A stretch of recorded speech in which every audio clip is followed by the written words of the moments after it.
quick context, this was recorded March 28th and 29th, so a couple of weeks ago at my live event, saasopen.com. We had 1,000 software CEOs there. If you missed it, we hope to see you at the next one, September 5th and 6th in New York City, saasopen.com. But for now, let's jump into the recording. The first 2 hires I ever made were terrible. Like 72% of founders report that the entrepreneur's journey affected their mental health. Yeah, we've gone from 0 and now we're at 71 million ARR. Hey folks, if we haven't met yet, my name is Nathan Latka. I launched and sold my first software company back in 2015 and went on to write a book about it, which you guys made a Wall Street Journal bestseller, purchasing over 30,000 copies. Thank you so much for that. After the book, I launched this show and went on to create founderpath.com. I raised a large fund to do non-dilutive deals with B2B software founders. So far, we've invested in over 400 software founders, totaling $150 million. Here in 2024, we're doing 3 to 4 new deals per week. So if you're looking for capital and don't want to give up equity, go sign up at founderpath.com for free to get your offer. All right, let's jump into the interview. Hi everybody, yes, I'm James Isilay, founder and CEO of Cognism. So this talk is about like how Cognism avoided a scaling crisis from going 0 to 70 million ARR. When I was thinking about like how to tackle that topic, there's many stages of the journey from 0 to 70 million, and the one theme that came back to me again and again was about mentorship and my support network. And I really reflected on how did that support network grow from when we were 0 ARR to 70 million ARR. And I think like that's the biggest difference, and that's the biggest thing that's made our journey smooth. And so that was what I was going to focus on. How many people here have a mentor? Could you just put your hand up if you have like a mentor? Oh wow, not that many. How many people have a mentor of a company that's several stages ahead of them? Okay, so like just one. Okay, so this is a really important talk. So this is our AR, and as you can see, it's been a fairly smooth journey. So yeah, we've gone from 0 and now we're at 71 million AR, and just so you know, like Cognism, we're in the B2B sales intelligence.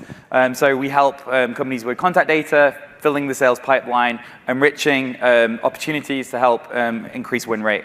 So we're really helping to build and help execute on pipeline. One of the great things about me going into this industry is I knew nothing about this industry. Before Cognism, I was a trader, so I traded oil, German power, and carbon. I was in the finance industry. I started Cognism to build a fintech, and then we pivoted into sales intelligence. And so one of the great things about this journey is I really didn't know anything about sales intelligence. So, corny quote from Socrates, true knowledge exists in knowing that you know nothing. And I really knew nothing about this industry, and that was very beneficial for the journey. Because I approached it from the perspective that I knew nothing, and I needed to keep finding mentors to help me to build my knowledge in the industry and know what to do in terms of building a company. So I really went out and seek knowledge, and I really went out and tried to find the mentors to help me get to the next stage. This is really important. These are some really key stats. 72% of founders report that the entrepreneur's journey affected their mental health. 37 report suffering from anxiety and 36% from burnout. The average level of loneliness among CEO founders is reported to be 7.6 out of 10. The entrepreneurial journey is really, really hard. I've seen founders burn out. I've seen people go through crises. Having a mentor and having a really good support network is really key for those moments to get through to the other side. And for me, it's been really key to help with the continuous scaling. Yeah, so and again, just to go back to these 4 pillars that you need to think about for yourselves when you're on this entrepreneurial journey. Family, health, career, wealth. They're all pillars that you need in terms of your support network, and I'll show you where my support network's at right now.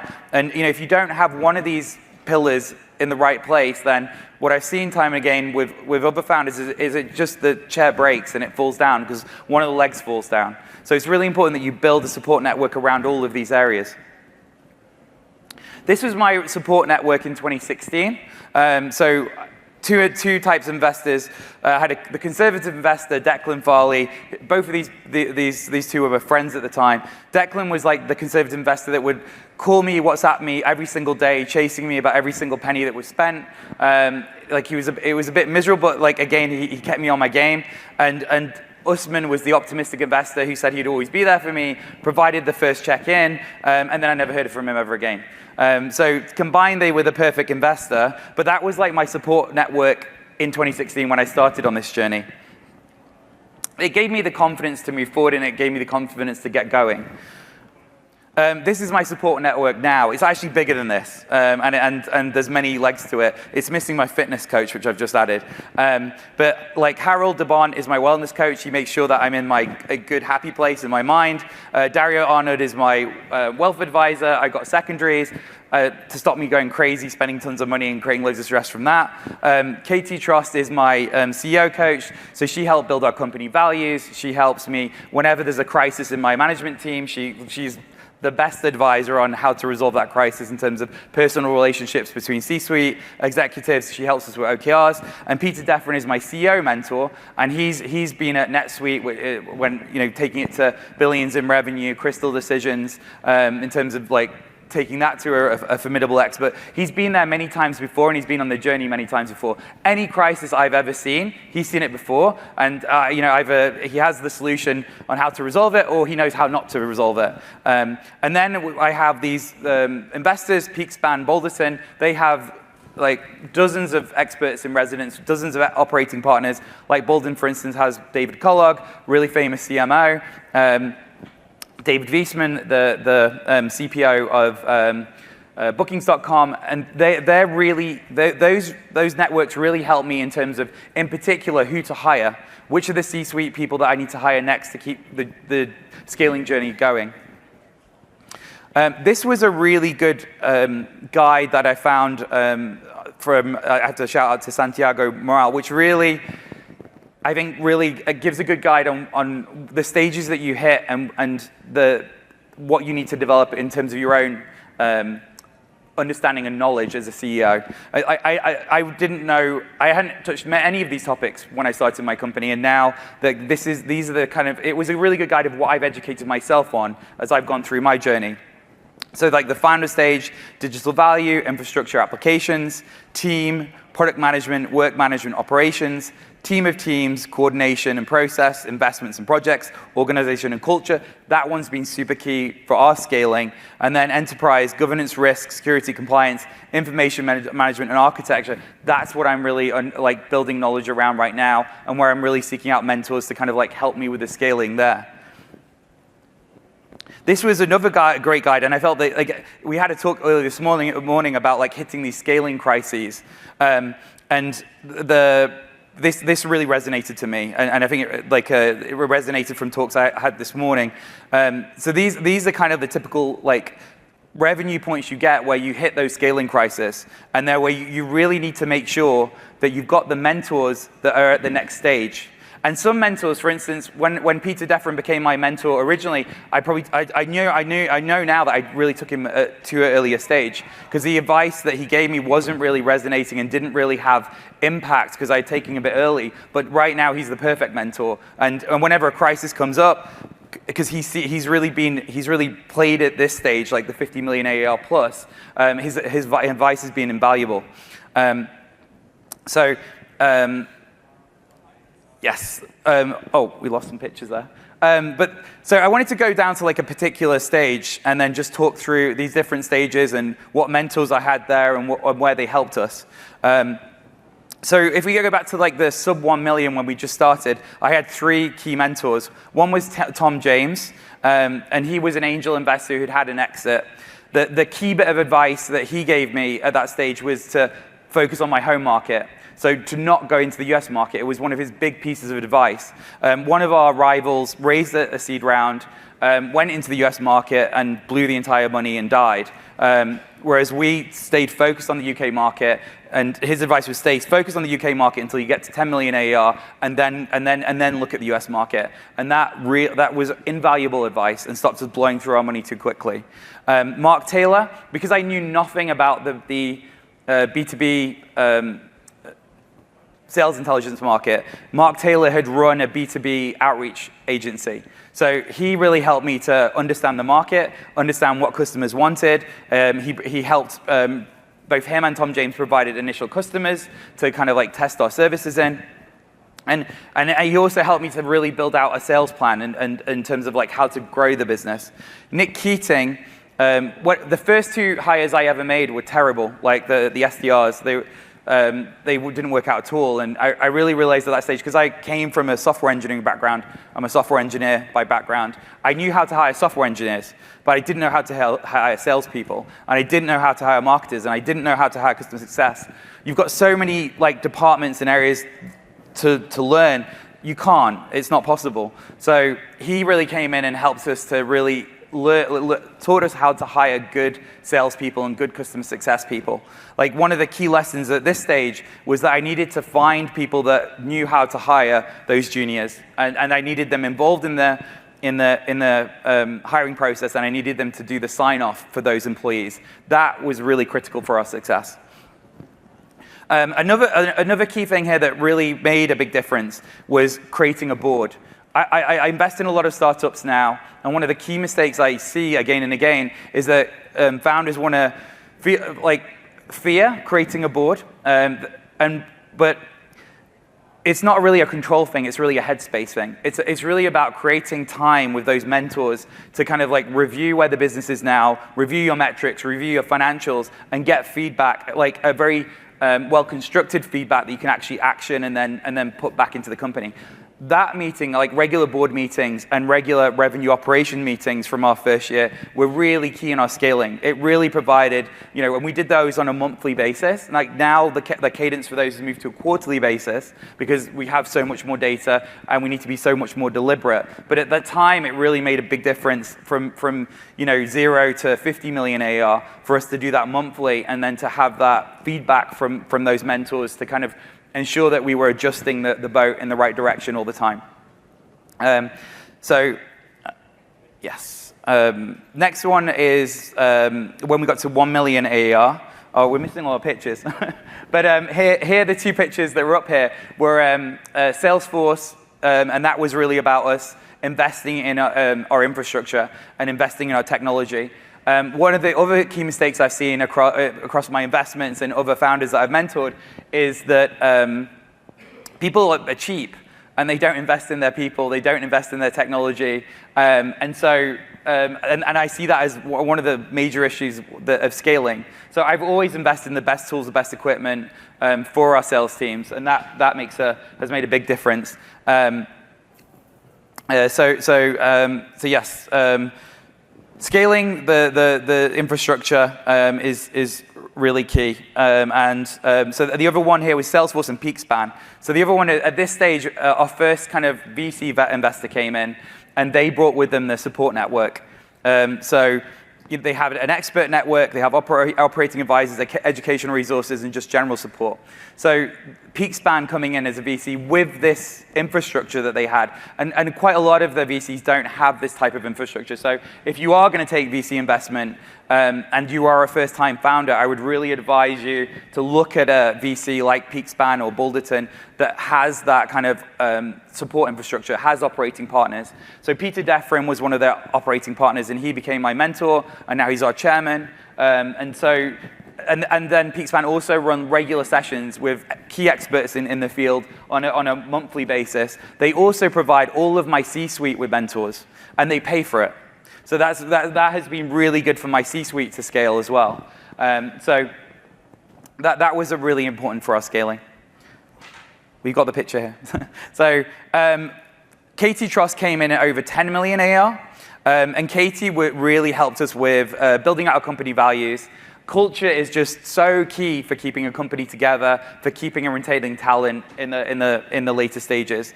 So around about the 10 million mark, we really got to. We had an initial set of values, but they weren't very good. Katie came in. We ran like a 2-day offsite. We built out the company values with all of the C-suite at the time, and it had huge. It has one of the largest impacts across the org. And then she also helps us with OKR setting. As I said, she's a mentor.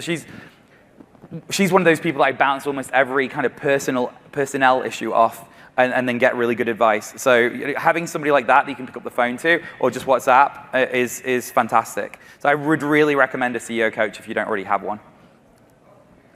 These are our company values. I'm not going to go through all of them. The number one is we are nice. Like if you go look at our Glassdoor reviews, that permeates across the company. And particularly, I create the sales culture around that value of we are nice and fairness. And it really creates a different type of sales culture to the you'll see at other companies. And it really helps us with employee retention. So I think it's really helped and it's helped with attracting employees to the company as well. I get people on a regular basis emailing me saying that they heard about the company culture and they'd like to work for the company. So from this as well, and one of the things that Katie really helps us with is the cadence of our communications.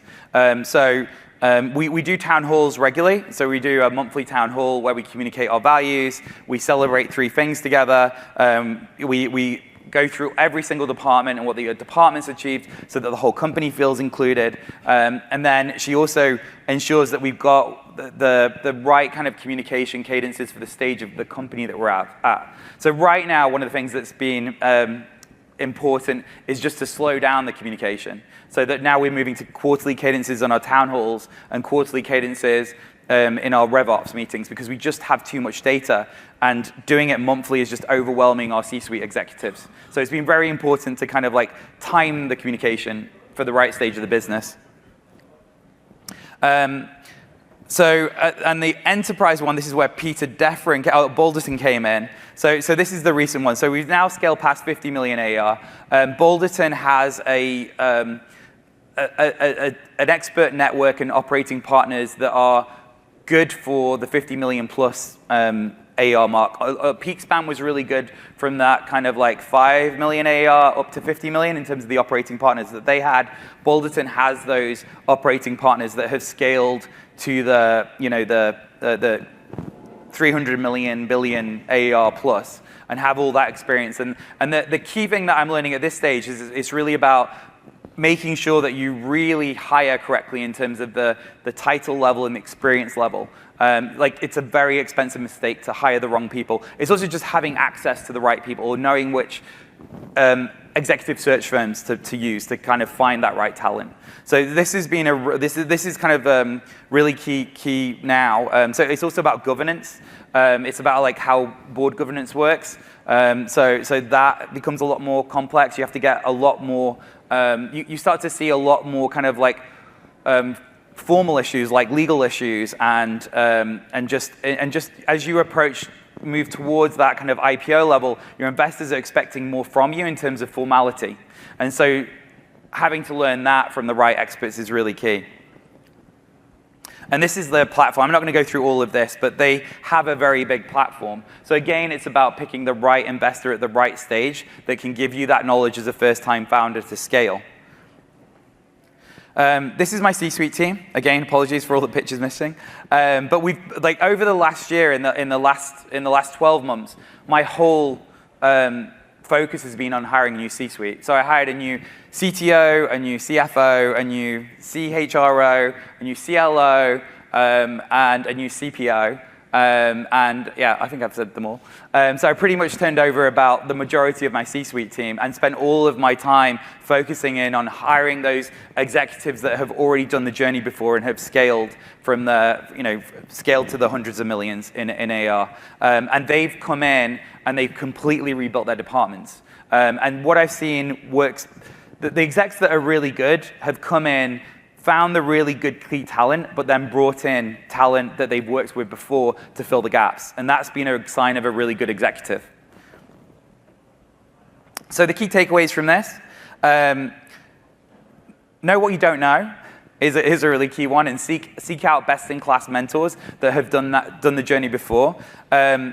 Nurture your support network. So again, don't just focus in on the mentorship just from the company perspective. Also build mentorship, I would urge you, in terms of wellness coaches just somebody you can speak to about the problems at the company, aside from the kind of the strategic element, like the personal element as well, like the relationships between you and your executives is super key. Like a wellness coach, like for mental space, has been absolutely fantastic for me and game-changing for me. And then also, yeah, of course, fitness, because if I look at those CEOs that are top of their game, they really do also dedicate time to their personal fitness to make sure that they're that's good. And again, drive cultural alignment. So it's the company values piece. I can't stress enough how important it is throughout the whole of the journey for smoothness, to create like a really great culture. You want your employees to come in and just and want to work and be excited to work. And you've got culture right when people are coming to you for jobs. When they've heard that your culture is so great that they're knocking on your door and they want to work for you. And I've seen that happen, and it really lowers the employee acquisition cost. So it really lowers your hiring cost. So it does pay back in spades. Just to give a shout out, so if there are any, there was a new organization, when I was researching this, there was a new organization that was launched last year called the Founder Mental Health Pledge. So I think it's based out of Atlanta. And they're getting VCs and funds to sign up to make sure that they are providing their CEOs and founders that they invest in with all the right resources for their mental health, to help them with their well-being, to help them ensure that they are fit, healthy, and looking after themselves, which we often don't, right? As founders, we're usually all workaholics, and we usually don't give ourselves any sort of headspace for ourselves. But it's so important. Like Boulderton have a whole fitness program, and they have coaches across the board. So it's been fantastic to have that as part of their program. So 20 seconds left. I'm amazed that I made it in time. But yeah, thank you. Thank you, everybody. If anybody's got any questions, happy to answer them.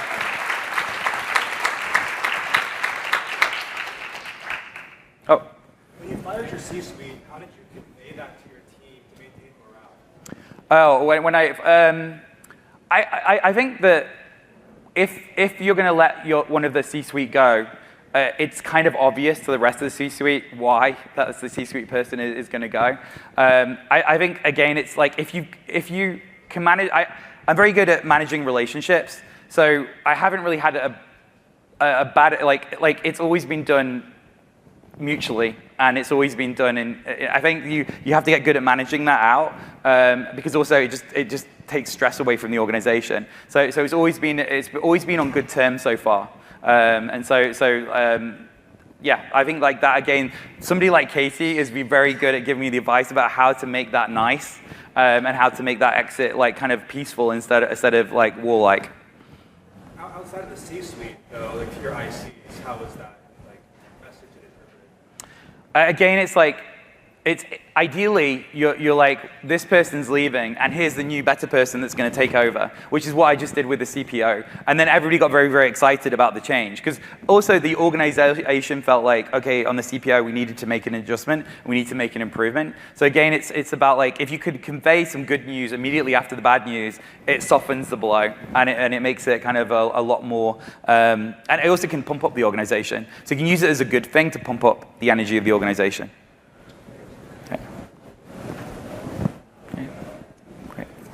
Thank you.